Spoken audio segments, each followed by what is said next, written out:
Ang mga hanging parrot pala ay nangitlog din sa butas katulad ng mga lovebird nangitlog sa butas sa nest box. So kung mapapansin nyo, pumasok yung magulang siguro magpapakain doon sa kanyang inakay. Yun. Meron iniwan siyang inakay medyo malaki na.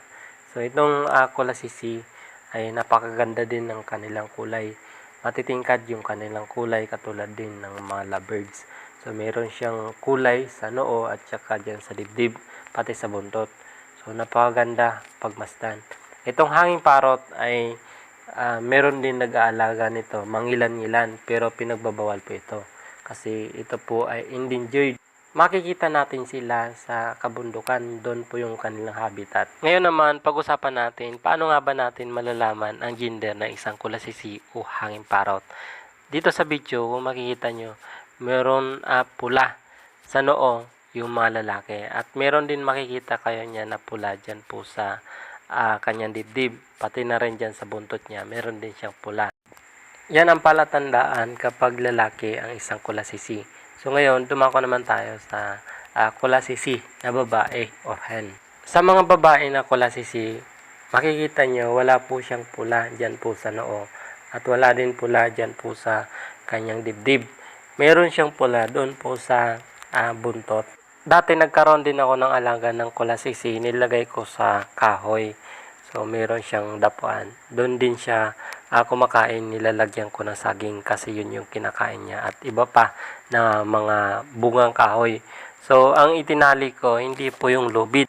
Kapag kasi lubid yung itinali natin sa talas ng kanyang mga tuka, so makakawala yun. Yung nilagay ko, yung bakal na maliliit, yun yung tinali ko sa kanya para hindi makawala. Pero ngayon wala na ako ng ganyan na alaga.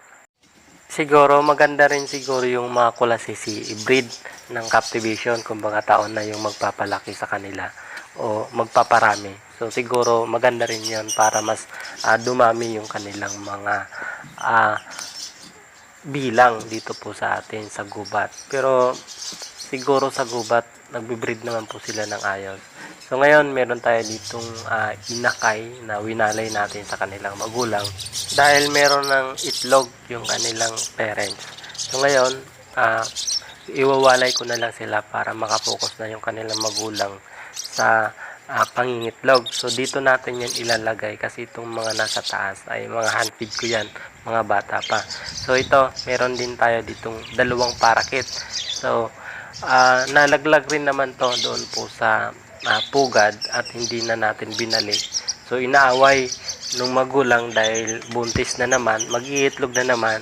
So kakatayin ito kapag hindi natin winalay, hinayaan natin doon sa loob ng cage. Kaya ngayon, kahit medyo maliit pa, hindi pa magaano kahaba yung kanilang buntot at hindi pa nakakalipad, iwawalay ko na to. Although kumakain rin naman ito na paunti-unti, siguro darating yung araw na makakakain rin sila ng ayos at matututo lumipad.